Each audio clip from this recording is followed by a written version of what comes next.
অনুভূতি অনুভূতি অনুভূতি আসলে আমরা মাঠ পর্যায়ে যখন বিএনপির প্রতিশ্রুতি নির্বাচনী অঙ্গীকার নিয়ে মাঠে কাজ করছিলাম, প্রতিটি পরিবার, প্রতিটি ঘরে, প্রতিটি মহিলাদেরকে যখন ফ্যামিলি কার্ডের জন্য আমরা এটার যে বিএনপি থেকে তাদের জায়গা থেকে আমাদের জায়গা থেকে এটা আমরা দিব, এইটা মানুষ যেভাবে গ্রহণ করেছে,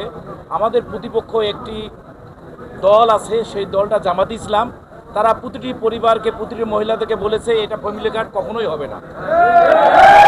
কখনোই দিতে পারবে না। এটা নিয়ে তারা ব্যঙ্গ করেছে, তারেক রহমানকে ব্যঙ্গ করেছে এবং পীরগঞ্জে তথা আমাদের এই অঞ্চলের মানুষকে বিভিন্নভাবে ভৎসনাত করেছে। ফ্যামিলি কার্ড পকেট থেকে বের হওয়া যায়, বউ বের হয়, বিভিন্ন ধরনের হয়। এই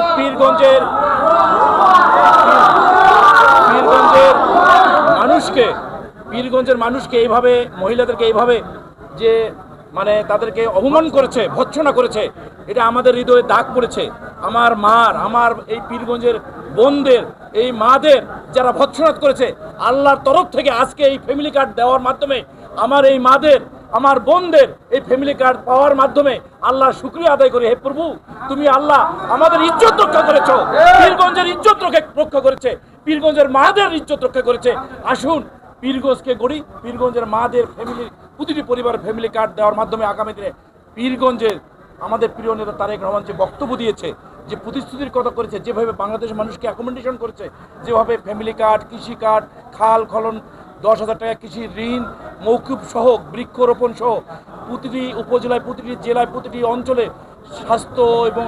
এবং পরিবেশ সব ক্ষেত্রে উন্নয়নের যে মহাসড়কে আমাদের দেশকে নিয়ে যাওয়ার জন্য সাধারণ মানুষ যে দায়িত্ব দিয়েছে, এই দায়িত্বটুকু সঠিকভাবে বাস্তবায়নের জন্য আপনাদের মাধ্যমে এবং জনগণের কাছে এবং আমাদের এই উত্তর অঞ্চল, বিশেষ করে রংপুর পিছিয়ে পড়া জনগোষ্ঠী, কর্মসংস্থান, পীরগঞ্জের কয়লাখনি উত্তোলন, আবু সাইদের স্বপ্ন, আবু সাইদের নামে স্টেডিয়াম, আবু সাইদের নামে মেডিকেল কলেজ, হাসপাতাল সহ বিভিন্ন ধরনের কর্মকাণ্ড এখানে পরিচালিত করার জন্য প্রিয় প্রধানমন্ত্রী জনাব তারেক রহমানকে ধন্যবাদ অনুরোধ করছি। এবং ওনার সঙ্গে সকালেই আমার সঙ্গে কথা হয়েছে, এই মৌলভীবাজার থেকে উনি নেমেই টেলিফোন করে আমাকে বলেছে যে পীরগঞ্জের ফ্যামিলি কার্ড পরিচালনা করার কার্যক্রমের কী অবস্থা, সার্বিক অবস্থা তাকে জানিয়েছি এবং তাকে অনুরোধ করেছি যে আমার এখানকার একজন সুবিধাভোগী যাতে করে আপনার এই কার্ড প্রদান অনুষ্ঠানে তাদের সুবিধাভোগী বক্তব্য দিতে পারে, তিনি আমার এই সুযোগটা করে দিয়েছে। এই জন্য আমি আমার এই রংপুর জেলা বিএনপির পক্ষ থেকে, জেলা পরিষদের পক্ষ থেকে, পীরগঞ্জ উপজেলা বিএনপির পক্ষ থেকে অভিনন্দন জানাচ্ছি, ধন্যবাদ জানাচ্ছি। আমাদের রংপুরের 5 এবং 6 সংরক্ষিত আলোকের মাননীয় সংসদ সদস্য জনাব জেবা আমিন খান, উনি এসেছেন, ওনাকে স্বাগত জানাচ্ছেন। উনি আলোকিত মানুষ, আমরা বিশ্বাস করি সংসদে যেভাবে কম্পন সৃষ্টি করেছে, পীরগঞ্জে রংপুরের এই গুপ্ত শক্তির বিরুদ্ধে গর্জে উঠবে তার নেতৃত্বে।